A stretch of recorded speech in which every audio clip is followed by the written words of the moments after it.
Muy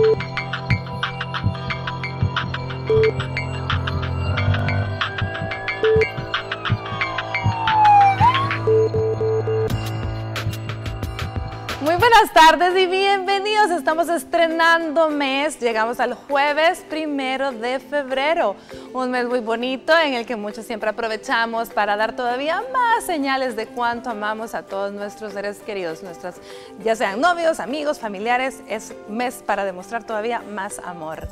Bueno, usted sabe que cuando lo van a operar, cuando le dicen que tienen que operarlo, vienen a la cabeza muchos miedos y de las complicaciones que su médico siempre le va a decir que pueden suceder son las infecciones en la herida operatoria. Y precisamente ese es el tema del día de hoy, el manejo de las infecciones quirúrgicas.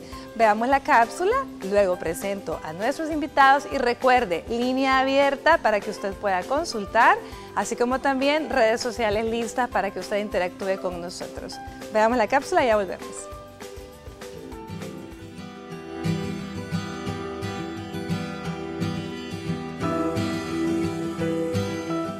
Después de una cirugía, existen posibilidades que se presenten infecciones. Estas se ubican en la parte del cuerpo donde se realizó el procedimiento. 1 o 2 de cada 100 pacientes presentan este problema. Los síntomas relacionados a una infección quirúrgica son el enrojecimiento y dolor alrededor de la herida, fiebre y presencia de líquido purulento, es decir, con pus en el área. Estas pueden clasificarse como superficiales, donde involucra solo piel y tejidos, profunda cuando afecta a los músculos y de órgano o cavidades que afectan a los mismos. El problema puede tratarse con antibióticos, sin embargo, cuando es un caso más serio, se necesitará otra cirugía para tratarlo. Para conocer más sobre el manejo de las infecciones quirúrgicas, quédese en sintonía de su programa Salud TV.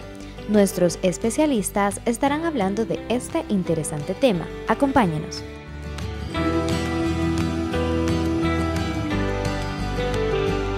Buenos días, y este día nos acompaña nuestro amigo cirujano general, el doctor Carlos Uriarte. ¿Cómo estás, Carlitos? ¿Qué tal? Buenas, mucho gusto.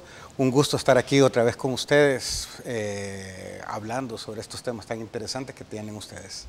Bueno, realmente gracias a ti por aceptar nuestra invitación.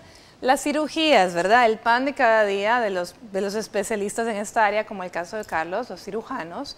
Y lógicamente cada vez que hay que hacer una cirugía, como les decía anteriormente, hay algo que se llama consentimiento informado. Es decir, que el paciente debe estar informado y aceptar o darse por enterado y entender las complicaciones probables, ¿cierto, Carlos? A ver, hablemos un poco de esto.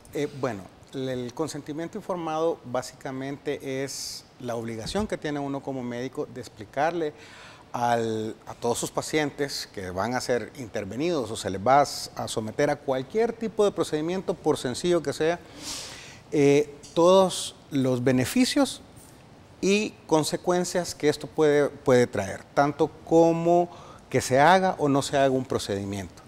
Y dentro de las cosas que uno tiene que explicarles es primero hacerlo de una manera sencilla, no con el calor que uno maneja, sino que las infecciones, si van a haber infecciones, si va a haber algún otro tipo de complicaciones, como por ejemplo cosas como que cuando uno abre inconscientemente se rompen unos nervios que uno no alcanza, o sea que no se alcanzan a ver.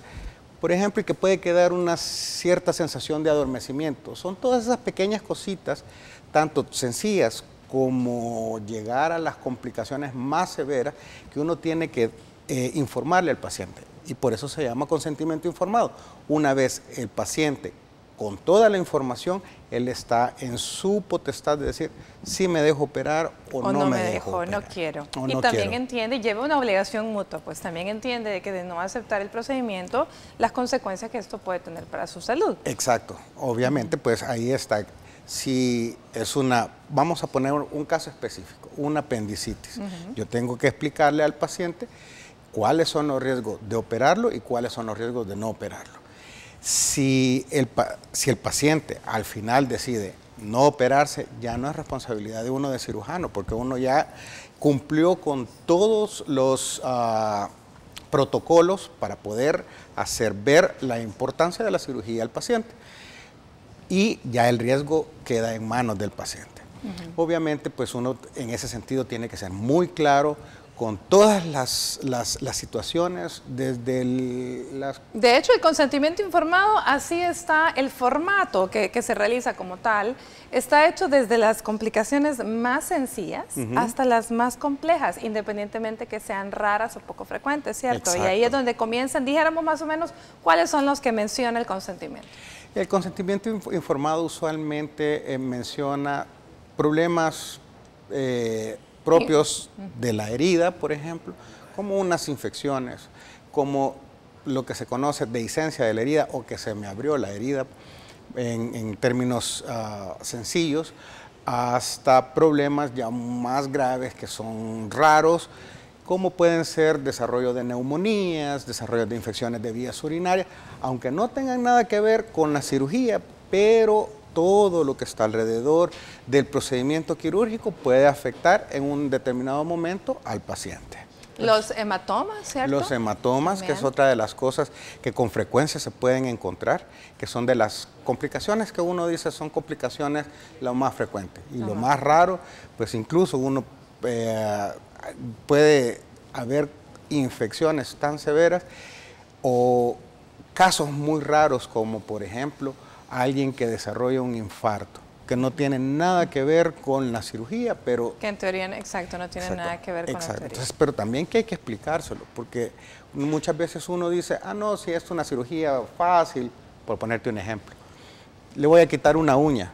Si eso es quitar una uña, es sencillo, pero uno nunca sabe, uno puede estar saliendo del cardiólogo con todas las evaluaciones posibles, y le da un infarto y echarle la culpa del infarto. Del mismo estrés o ansiedad que le pudo haber ocasionado el hecho de que le iban a quitar la uña, más el pinchón de la anestesia, que dicho sea paso duele, ¿verdad? Entonces, pues también ese tipo de situaciones uno no las puede controlar. Exacto, entonces, pero todo eso uno tiene que llegar hasta complicaciones raras y muy escogidas, porque uno nunca sabe con qué se puede topar en el desarrollo de un procedimiento. Bueno, hablemos entonces un poquito ya más entrando, ya escuchamos que siempre se le informa al paciente, son situaciones que pueden ocurrir, que no estamos exentos, que no es que hayamos hecho algo mal, sino que sencillamente esto puede pasar. Entonces, cuando hablamos de infecciones de la herida operatoria, hablemos primero de los tipos de heridas operatorias que existen, porque no es lo mismo una cirugía electiva o programada o en un paciente que esté completamente sano, como al contrario, un paciente que llega de emergencia con una herida que sería, bueno, ya nos vas a explicar si es sucia o cómo se les denomina, contaminadas. Sí, de hecho hay una clasificación de las cirugías, o sea, y no es de la herida en sí, sino que del tipo de cirugía. Están las cirugías limpias, como por ejemplo dentro de las cirugías limpias están la cirugía plástica, por ejemplo, una cirugía ortopédica, siempre y cuando no sea por algún trauma. Las cirugías vasculares, que se llaman cirugías limpias porque en teoría el paciente está sano, o sea, sano me refiero a la piel y todo esto, no hay alguna agresión. Que se hace programada y se prepara. Exacto, que se hace programada y se prepara. De ahí tenemos la limpia contaminada, que son todas aquellas que están programadas y todo, pero que uno puede tocar ciertos órganos que pueden tener algún grado de contaminación, como el caso de una... apendicitis. No, de una vesícula. De una vesícula. Por ejemplo, o de una vesícula, o pudiéramos decir una cirugía de ojos, es una limpia contaminada, por ejemplo. De ahí están las contaminadas, donde estamos tocando todo, por ejemplo, el tracto gastrointestinal, porque dentro del intestino hay bastante cantidades de bacterias, y ya no se diga si estamos tratando de una enfermedad de colon. Entonces ahí nosotros ya sabemos que hay una alta cantidad de bacterias y que se nos puede infectar una herida con muchísimo más facilidad. Muy bien, entonces estamos hablando de la limpia contaminada y la última sería la contaminada. Exacto. La cirugía plástica me llama la atención, porque en teoría la cirugía plástica pues es limpia, pero también pueden infectarse sus heridas. Lo que sucede en ese sentido, por ejemplo, tenemos que estar conscientes de que en la piel, por estar expuesta a tanto contaminante dentro del medio en el que vivimos, siempre hay bacterias. Vea, a la cabeza tenemos el estafilococo epidermidis. Entonces, si nosotros no tenemos el cuidado de hacer una buena limpieza o una buena preparación del sitio que se va a tratar, entonces estas bacterias pueden aprovechar la situación y echarnos a perder, por ejemplo, en el caso de los cirujanos plásticos, un procedimiento, pues sí, toda esa escultura que hacen y cómo se llama, y al final, pues, todo esto viene a repercutir en los resultados que se tienen. En los resultados y en la salud del paciente. Exacto. Bueno, muy bien, le damos también la bienvenida, se incorpora a nuestro staff del día de hoy, la doctora Araceli Serpas, internista. ¿Qué tal, Araceli? ¿Cómo estás? Buenas tardes, Elisa. Siempre es un placer estar con ustedes aquí, hablando de un tema bien interesante. La pregunta del millón que me hice fue, ¿por qué medicina interna? Definitivamente estamos involucrados en todo esto por todas las complicaciones que podemos tener, tal vez no durante el acto quirúrgico, sino que posteriormente, y no necesariamente tiene que ser en la herida operatoria, sino que también otras complicaciones que puede presentar el paciente. Gracias por aceptar la invitación, Araceli, y quizás me gustaría retomar lo que estás hablando, porque no es lo mismo, hablábamos con Carlos Uriarte, que no es lo mismo una herida programada a una herida que de pronto es una emergencia o dependiendo del tipo de padecimiento que el paciente tiene por el cual haya que entrar al quirófano. Exacto. Pero ¿qué pasa con aquel paciente que también tiene muchísimo que ver? Y ahí es donde entras tú, ¿verdad? ¿Qué pasa con aquel paciente que ya tiene una enfermedad crónica de base y que tiene que ser sometido a una cirugía? Definitivamente nosotros podemos decir, vaya, vamos a operar una colecistectomía, quitar la vesícula, un paciente estable, todo lo demás. Pero no es lo mismo que yo opere un paciente de 30 años, 40 o 50 que no adolezca de ninguna enfermedad de base, a un paciente que esté inmunodeprimido, como cuál es un paciente que tenga cáncer, que esté con quimioterapia, un paciente que tenga problemas médicos como un VIH, un SIDA, un paciente que adolezca de problemas reumatológicos, que esté tomando esteroides que inmunodeprimen al paciente, o con lupus, o un paciente diabético, que en todo va la diabetes. También la obesidad. Y la edad del paciente también tiene mucho que ver. La edad influye mucho, y la obesidad también. Entonces no es lo mismo que nosotros sometamos a un paciente a un acto quirúrgico en el cual nosotros no tenemos ningún otro problema médico, a un paciente que llega programado pero que ya tiene problemas de base. Entonces ahí vamos nosotros. Con la evaluación preoperatoria damos todas las recomendaciones al médico cirujano, ¿verdad? En el caso aquí el doctor Uriarte, y nosotros damos las recomendaciones del uso de los antibióticos profilácticos. En este caso, generalmente son pacientes que se quedan ya con un tratamiento médico de antibióticos, y esto sin tomar en cuenta que después de la cirugía vayan a presentar otro problema, como cuáles. Por ejemplo, pacientes que quedan con sonda vesical, que vayan a tener una infección de vías urinarias, pacientes que salen ventilados por una herida de abdomen, que tal vez se perforó un intestino o el estómago, y en ese momento nosotros necesitemos dejar el estómago, una herida abierta, el paciente queda ventilado. Entonces podemos tener problemas a la cabeza de neumonía. ¿Por qué? Porque por el tipo de bacterias contaminantes, aparte de eso por la aspiración que puede darse por una ventilación mecánica. Aparte de eso podemos tener muchas otras complicaciones. Entonces ahí viene el manejo del internista. Muy bien. Bueno, de eso vamos a estar hablando al regresar también, del uso de antibióticos, de lo que se llama profilaxis, de cuáles son los antibióticos. Vamos a estar aprendiendo de todo esto y de por qué se infectan realmente las heridas. Vamos a escuchar el avance de noticias con Astrid Ábalos y volvemos.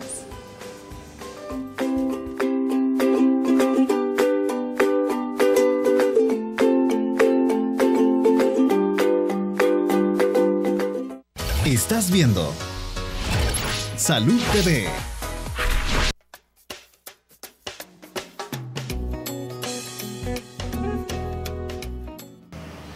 Bueno, primeramente la dieta. No debe de comer cosas que le vayan a infestar la herida, o de ahí pues, el reposo, ¿no? Y pues seguir las indicaciones que le da el médico. Uno debe tener el cuidado según las indicaciones del médico. Me imagino que limpiar la herida, desinfectarla, me imagino que vendarla. Eso creo que es más que todo, y según las recomendaciones del médico. Pero me imagino que todas las profilaxis que den los doctores, ¿no? Algunas medidas que ellos dicen, no, lavársela posiblemente con agua y jabón, que es lo que yo sé hasta ahorita, ¿verdad? Que se lava con agua y jabón cuando son así, y estarse tomando, digamos, los antibióticos, mantenérselo limpio siempre, ¿verdad? Primero que hay que hacer es estar pendiente siempre de tomarse sus antibióticos, limpiarse bien las heridas, ¿verdad? Incluso, por ejemplo, usar guantes, usar alcoholes, geles, ¿verdad? Para que esa herida, por lo tanto, no se vaya a infestar.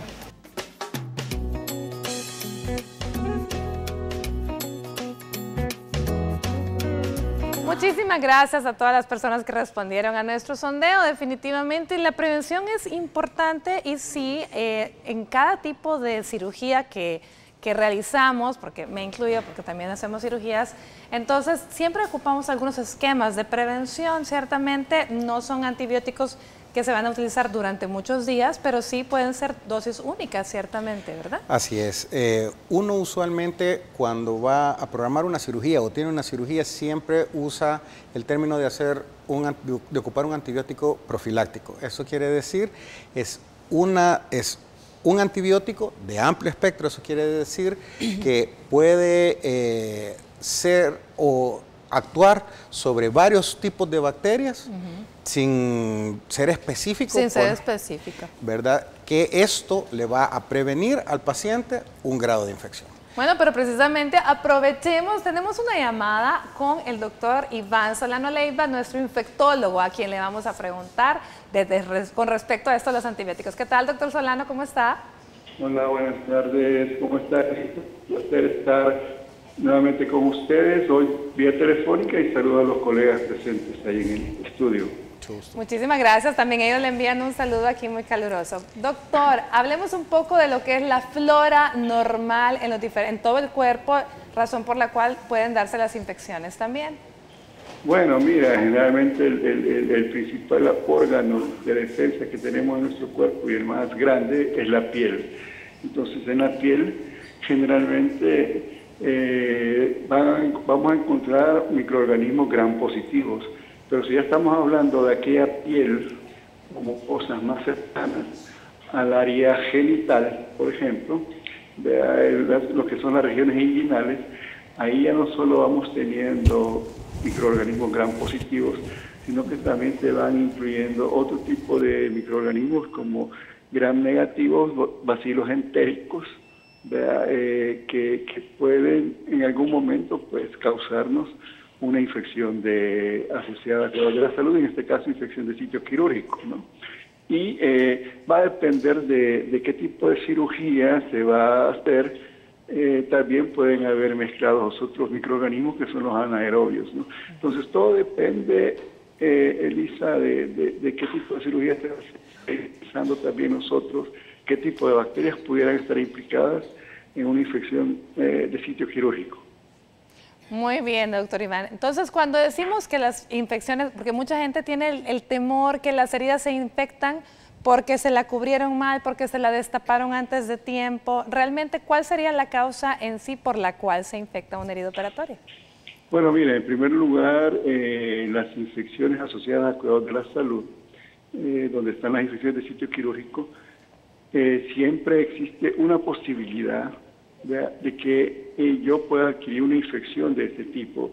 Son mínimas, menos del 3% en la gran mayoría, otras podrán ser menos del 1%, pero para eso se toman medidas, como ya lo estaba mencionando el colega, acerca a veces la profilaxis con antibióticos. Además es importante otra medida de prevención, de que ese paciente que vamos a llevar a cirugía esté en las mejores condiciones posibles, previos a la cirugía. Por ejemplo, si es un paciente diabético, es vital de que mantengamos un control adecuado de la glucosa previo, durante y posterior a la cirugía, para disminuir la posibilidad de que vaya a desarrollar una infección de sitio quirúrgico. Es importante que la población entienda de que este es un riesgo mínimo, ¿verdad? Pero que yo tampoco no voy a, como ser humano, no voy a decir no me operen porque me puede dar una infección, del sitio quirúrgico, entonces eso tampoco es la actitud ni el mensaje que debemos de transmitir. El médico, el anestesiólogo y el equipo que realiza el procedimiento quirúrgico, pues, toman las medidas adecuadas para evitar eso. Pero si se llega a presentar, hay diversos factores que pudieron haber hecho eso, ¿no? Entonces, que pudieron haber contribuido a que yo tuviera. Entonces, es multicausal del por qué si yo desarrollo una infección de sitio quirúrgico, ¿no? Y habría que ver que obviamente hubo alguna de estas que no se tomó en cuenta y se presentó el evento, ¿no? Que por cierto es bien raro. Doctor Solano, en cuanto a los esquemas de antibióticos profilácticos, ¿tienen que ser siempre, pueden ser monodosis o habrán algunos que a lo mejor son 3 dosis por 24 horas o cómo los escogemos? Ahí siempre tenemos la discusión con nuestros colegas cirujanos, ¿verdad? Porque ellos a veces hablan de profilaxis y tratamientos de 7 días, ¿verdad? Y eso se llama profilaxis. Generalmente los antibióticos en profilaxis deben de utilizarse máximo 2 dosis posterior a la cirugía. ¿Me entiendes? No vamos a mantenerlo por días, ¿verdad? Porque si nosotros estamos dando mucho antibiótico por muchos días, como ya no se llama profilaxis, se llama tratamiento, y muchos de estos tratamientos son innecesarios y lo que generamos es, o estamos contribuyendo a la resistencia bacteriana. Entonces, en ese sentido, va a depender del tipo de cirugía, vea, la duración del tratamiento, de la profilaxis antibiótica. Ahí es importante que nos pongamos de acuerdo, lo platiquemos el equipo que participa en una cirugía. Dependiendo de la zona en la que vamos a entrar, ¿cierto, doctor? Exacto, pero no hay ningún tratamiento, no hay ningún uso de profiláctico de antibióticos que dure más de 3 días. ¿Me explico? Vea, cualquier tipo de cirugía que ustedes vayan a hacer, que se hace, pues sí, se hace, pero eso no es lo más adecuado. Muy bien. Bueno, muchísimas gracias, doctor Solano, por responder a nuestra llamada y por habernos ayudado con estas dudas que teníamos para que también la población aprenda. Ha sido un gusto y nos vemos a la próxima. Nos vemos en la próxima y saludos a todos. Yo les digo a todos, aquí le mandan saludos también. Bueno, entonces ya oímos, profilaxis obviamente no son 7 días, son 3 días. Dime, Araceli, ¿te vas a decir algo? O sea, es bien importante el uso de antibióticos, ¿verdad? Porque se describe que en 1846 en Viena la mortalidad de las madres era enorme, sobre todo con las cesáreas, entonces, y las... bueno, antes no hacían episiotomía, pero había mucha mortalidad, entonces comenzaron a normar ciertas cosas y instalaron el uso de guantes, describen el cambio de ropa, no hablan de ropa estéril, sino que solo cambio de ropa, y aparte de eso, el lavado. Y el lavado de manos, que es importantísimo. Exacto, hablaban ya de un lavado de manos y un lavado quirúrgico, entonces con eso se disminuyó considerablemente lo que fueron las infecciones. Luego vino ya con los avances que hizo Pasteur y todo lo demás, pues el uso de antibióticos se fue instalando, pero si nosotros no tenemos las medidas necesarias, adecuadas, es bien difícil y no es lo mismo una herida programada, y el doctor acá nos puede decir, alguien que llega a que lo vamos a operar del apéndice, pero que esté estable el paciente, vaya en 4 horas, le vamos a hacer el procedimiento, todo lo demás, a alguien que llega, por ejemplo, a una fractura expuesta, que ya tiene más de 4 horas, es una herida contaminada, una herida sucia, entonces con lesión de tejido, con mayor exposición a las bacterias, entonces esto aquí es donde nosotros consideramos lo que hablaba ya el doctor. O damos un antibiótico profiláctico, como decía el doctor Solano, que máximo serían 3 dosis en 24 horas, o damos un tratamiento médico, ¿verdad? Que ya son antibióticos durante más días para evitar mayores infecciones. Y eso sí es bien importante, que quede bien claro. Muy bien, eso es vital. Ahora bien, ¿en qué cambia esto el paciente, por ejemplo, el paciente diabético? Vaya, por ejemplo, la Organización Mundial de la Salud describe que todavía en África, y me voy a meter aquí al campo ginecológico, ¿verdad? Todavía el 20% de las cesáreas se contaminan y terminan con antibióticos, aumenta el costo intrahospitalario, ya sea institucional o ya sea privado, el riesgo de la muerte de la madre, ¿verdad? Y todas las complicaciones que pueden venir. Entonces nosotros aquí debemos de tener mucho cuidado. ¿En qué sentido? Si nosotros hacemos bien toda la asepsia y antisepsia previa, ¿verdad?, y se le da un antibiótico profiláctico y el procedimiento ha sido instaurado de manera adecuada, pues estamos bien. Pero ¿qué sucede si puede ser una madre joven, pero la madre es diabética y me llega con una glucosa de 400? Ahí el problema. Aunque no lleve ninguna infección asociada y es una cesárea programada, tenemos mucho mayor riesgo de contaminación que una paciente que no adolece de ninguna enfermedad de base. Entonces, el paciente diabético es un paciente que se considera como inmunodeprimido. ¿Por qué? Porque sus defensas están alteradas, está más propenso a que haya cualquier infección. No quiere decir que el médico tratante no lo hizo bien, sino que aquí va la evaluación ya. En el caso de nosotros como internistas, bajar la glucosa con esquema de insulina y todo lo que nosotros hacemos para tratar de someterlo en las condiciones más estables que podamos a sala de operación. Por lo tanto, el paciente diabético, para fines prácticos, se va a manejar tomando en cuenta como un paciente inmunodeprimido, al igual que los pacientes con enfermedad reumatológica, los pacientes en remisión de cáncer, los pacientes con VIH. ¿Sí? ¿Qué otros pacientes, Carlos? Insuficiencia renal. Los pacientes con insuficiencia renal para fines prácticos son ancianos. Los ancianos también. Los niños no, porque no es que estén inmunodeprimidos. No necesariamente. No necesariamente. Hay niños que nacen ya con VIH, ¿verdad? Sí, o niños que tienen lupus, o niños que tienen nefropatías que lo llevan a una insuficiencia renal crónica.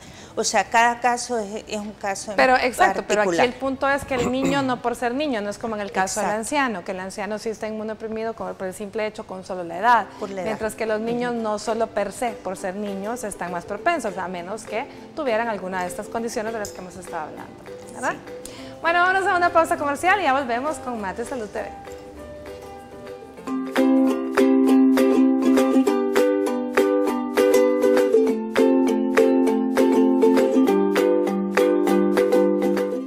Estás viendo Salud TV.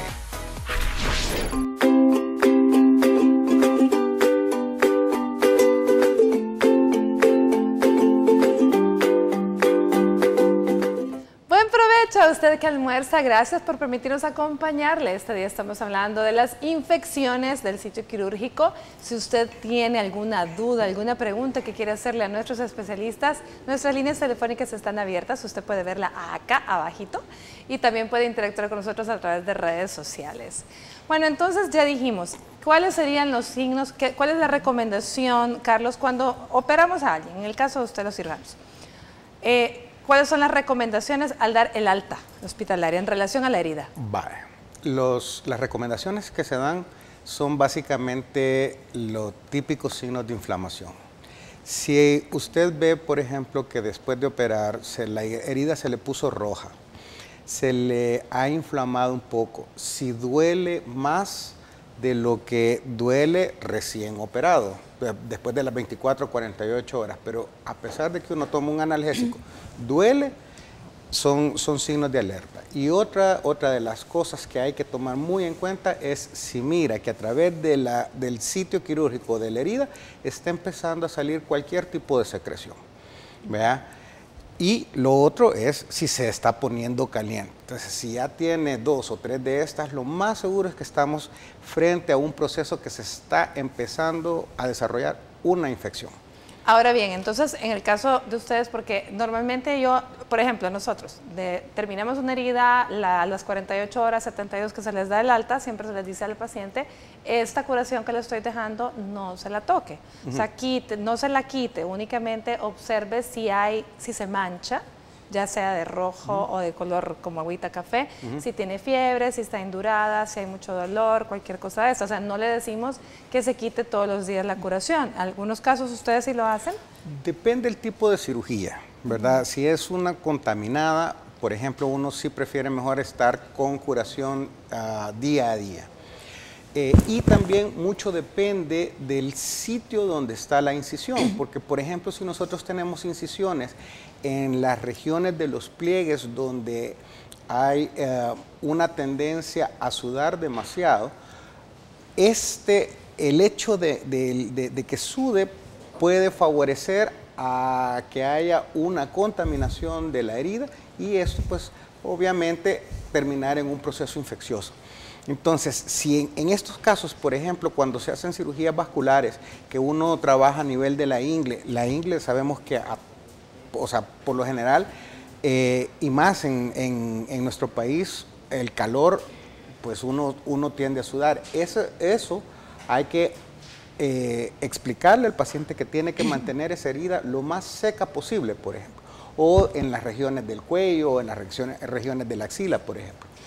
Entonces, si nosotros mantenemos la herida lo más limpia y lo más seca posible, aunque haya necesidad de curarlo 2 veces al día, esto nos va a garantizar hasta cierto punto que no desarrollemos ningún tipo de infecciones. Ahora bien, hay ocasiones, Carlos, y ustedes aquí nos ayudan, porque muchas veces hay una salida de líquido a través de la herida, pero no necesariamente se trata de pus, es decir, es un líquido seroso y de hecho lo que forman son seromas, ¿sí? Lo que sucede en estos casos es cuando, por ejemplo, hay una lesión de tejido un poco amplia, por así decirte, que cuando uno manipula, que no es intencional, la grasa, por ejemplo, se licúa, o cuando uno usa mucho un cauterio, o cuando uno hace o cuando hay demasiada grasa también en el tejido del paciente. Entonces, o manipula con demasiada fuerza los tejidos, esto hace de que haya una lisis o una muerte celular y esto favorece a que empiece a desarrollarse el seroma.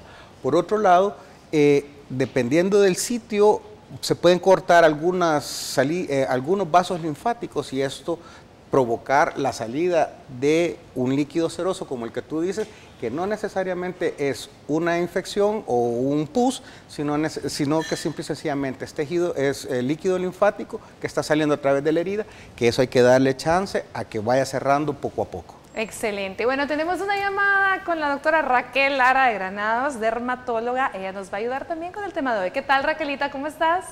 Hola, Elisa. Muy bien, muchas gracias. Saludos a todos por ahí en el programa. Muchísimas gracias. Para ayudar. Acá también te mandan saludos. Bueno, gracias. Raquel, dinos, cuando una herida se infecta, ¿qué es lo que debemos hacer? Obviamente tenemos que, ya llegó al doctor, descubrimos la herida y nos damos cuenta que hay pus. De hecho, no todas se van a abrir, pero algunas puede ser que sí, sencillamente se van, lo que le llamamos dehiscencia. ¿Qué es lo que se debe de hacer?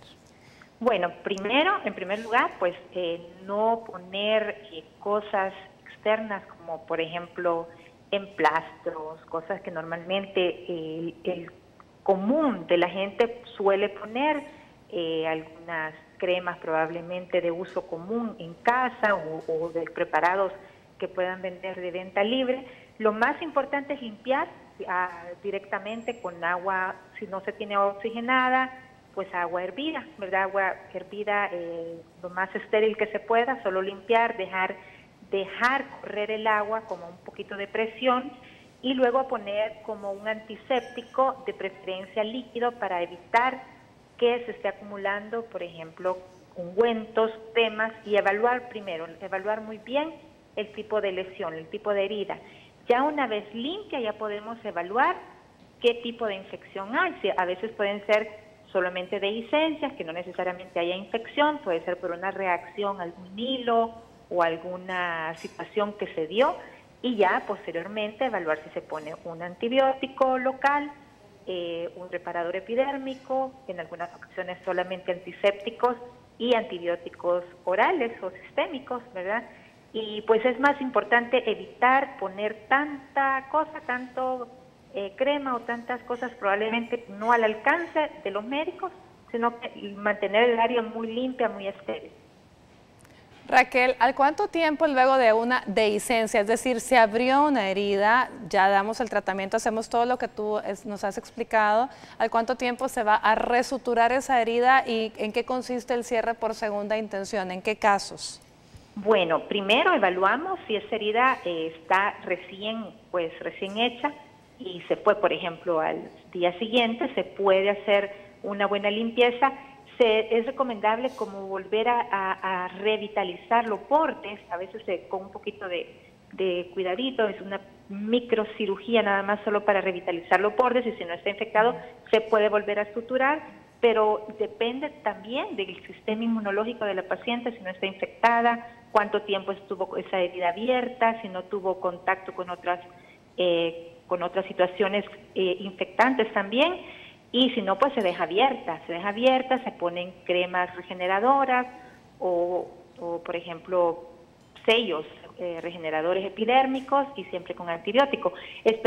Yo no esperaría más de 24, máximo 48 horas para resuturar si todo el ambiente sistémico, inmunológico, no infeccioso lo permite. ¿Y el cierre por segunda intención, en qué casos lo dejan ustedes? Pues cuando vemos todas estas condiciones, que el paciente está bien, que el paciente está limpio. Bueno, yo he tenido casos de pacientes incluso que hasta una semana después he regenerado nuevamente los bordes, abriendo nuevamente las heridas, los bordes, como revitalizar los bordes, y se puede volver a suturar si la paciente está bien, si no ha tenido fiebre, si no ha tenido malestar, si sus condiciones de asepsia y antisepsia están adecuadas, si no vemos ningún signo de infección, pues yo lo puedo hacer sin ninguna complicación, aunque sí hay un gran riesgo, ¿verdad? Principalmente depende del tipo de lesión, de la condición de la paciente, de la condición del paciente, si no hay un absceso, si no hay pus saliente, si fue solamente una dehiscencia porque los puntos se fueron, o porque hizo una reacción al hilo, o porque por alguna razón se fue un punto, se puede volver a revitalizar. Ok. Muy bien. Bueno, Raquelita, muchísimas gracias por haber tomado nuestra llamada y haber aquí resuelto nuestras dudas. Saludos a todos. Gracias y pues felicidades. Nos vemos a la próxima. Gracias, nos vemos a la próxima. Saludos. Bueno, entonces ya vimos que hay heridas que se pueden abrir, no necesariamente hay infección, sino que puede ser incluso hasta la reacción al hilo, ¿verdad?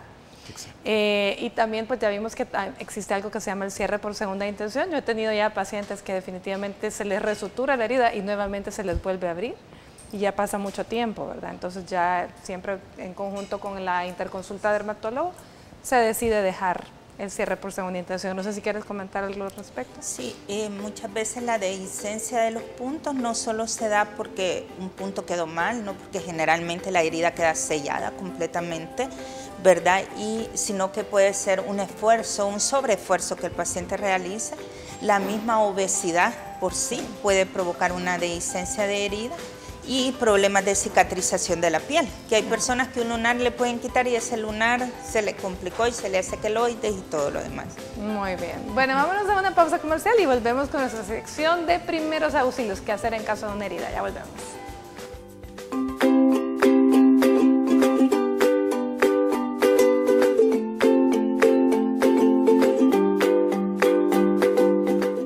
Estás viendo Salud TV.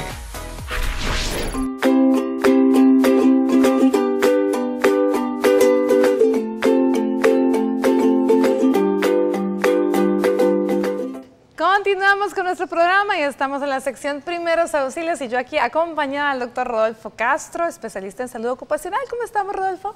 Muy bien, contento de estar compartiendo con ustedes una vez más un tema muy importante.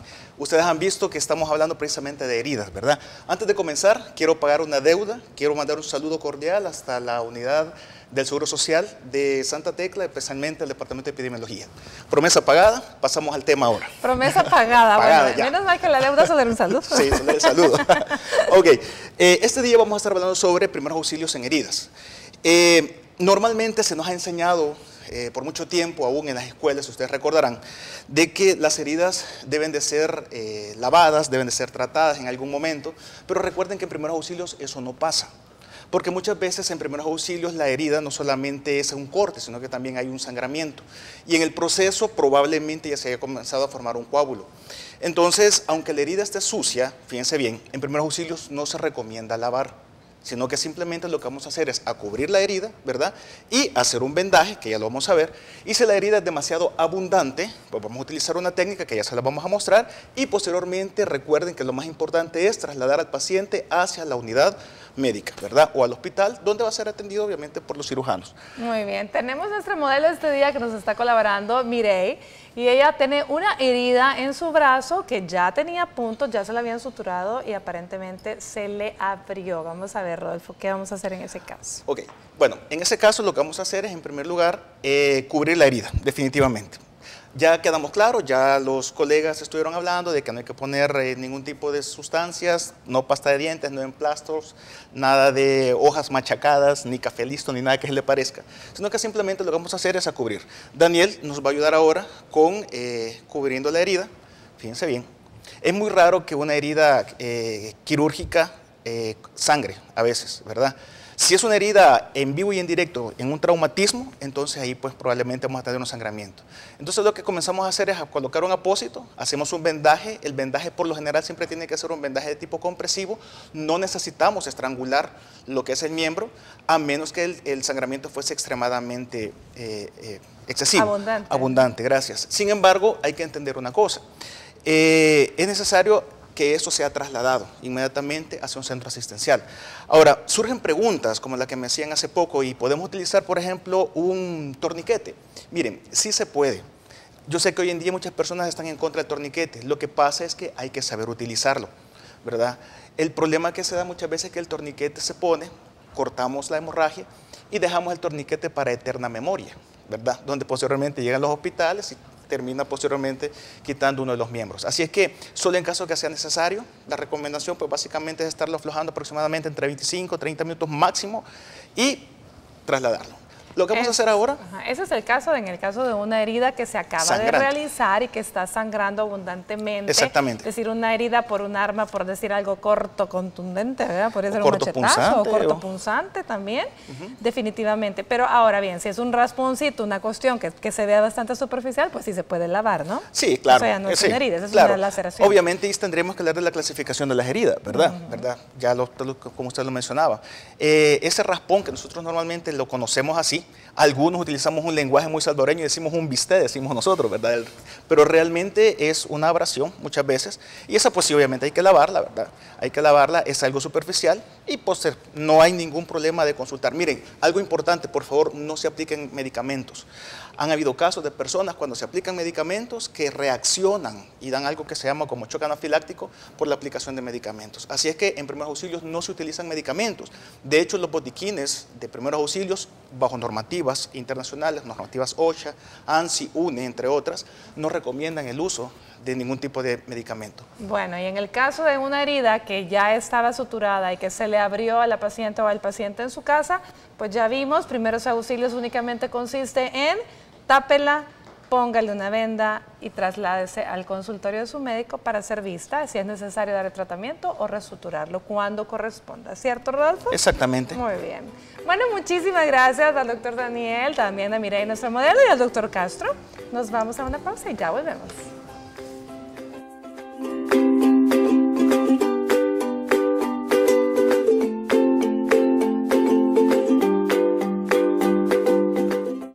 Estás viendo Salud TV.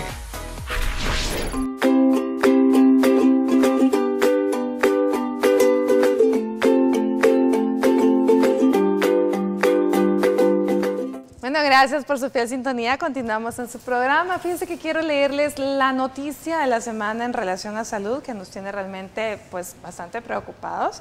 Esto se relaciona con un brote de sarampión en Guatemala. El Ministerio de Salud Pública de Guatemala emitió una alerta epidemiológica al confirmar el primer caso de sarampión en 20 años. Se trata de una joven de 17 años quien pudo haberse contagiado en un viaje a Alemania y fue diagnosticada en un hospital privado de su país natal.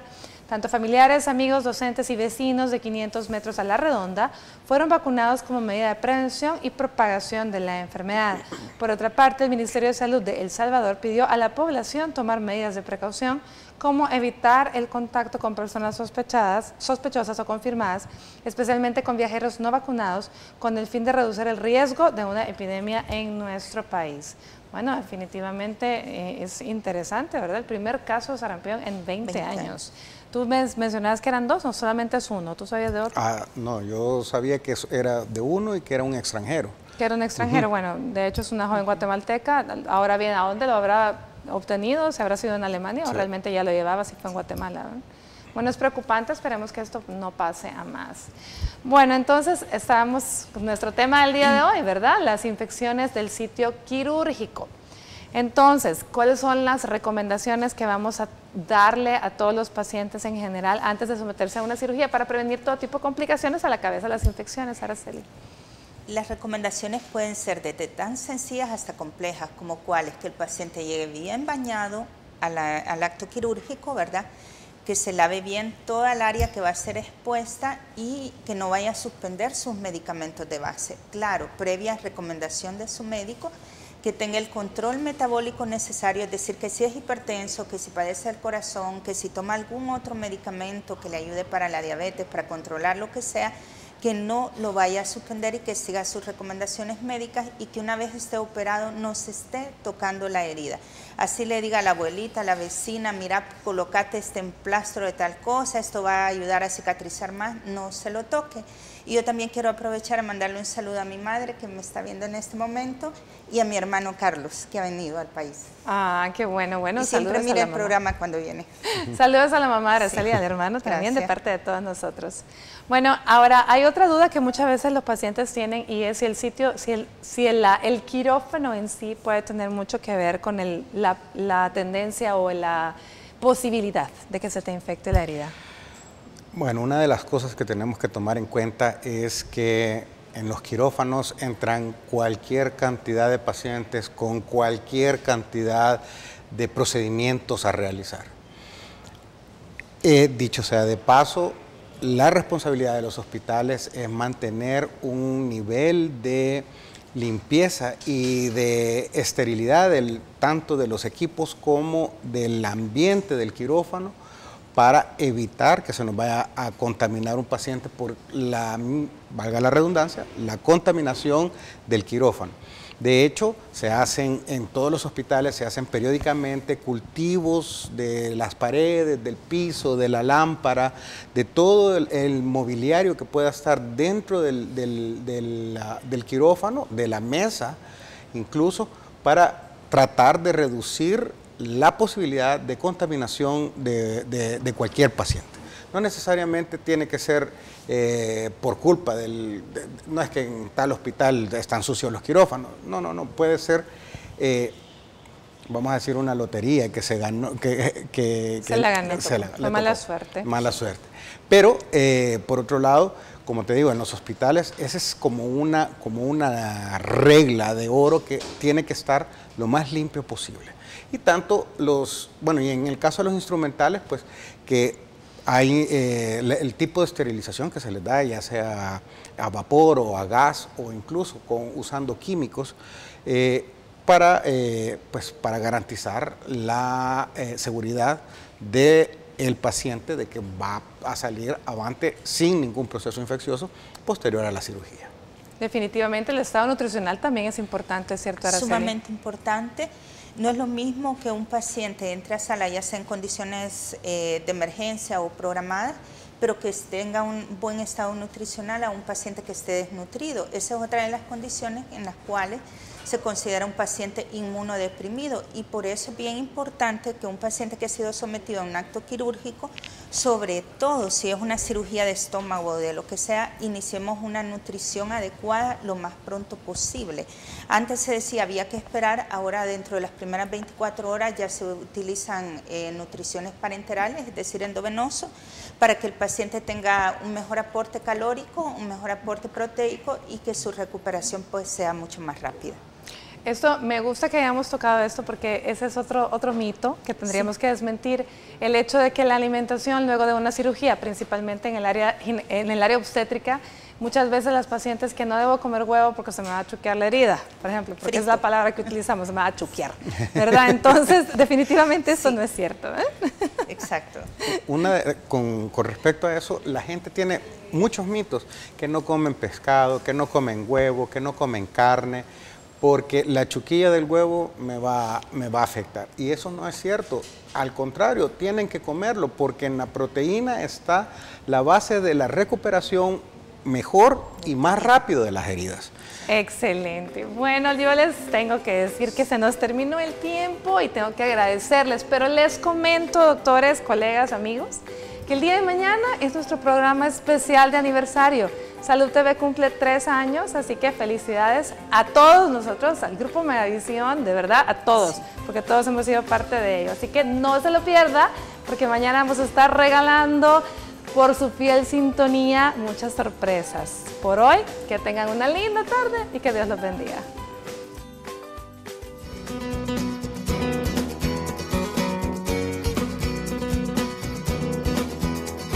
Para prevenir las infecciones postquirúrgicas te damos las siguientes recomendaciones. Deja de fumar. El tabaco provoca que el paciente contraiga más fácilmente infecciones, por eso debes suspenderlo desde antes de tu cirugía. Rasurarse cerca de donde está la cirugía puede irritar la piel y facilitar que se desarrolle una infección. Mantén la zona limpia. Lávate con agua y jabón las manos antes de manipular tu herida para limpiarla. De esta forma previenes infecciones. Recuerda que si presentas signos anormales en la herida de tu cirugía, debes acudir al centro asistencial más cercano.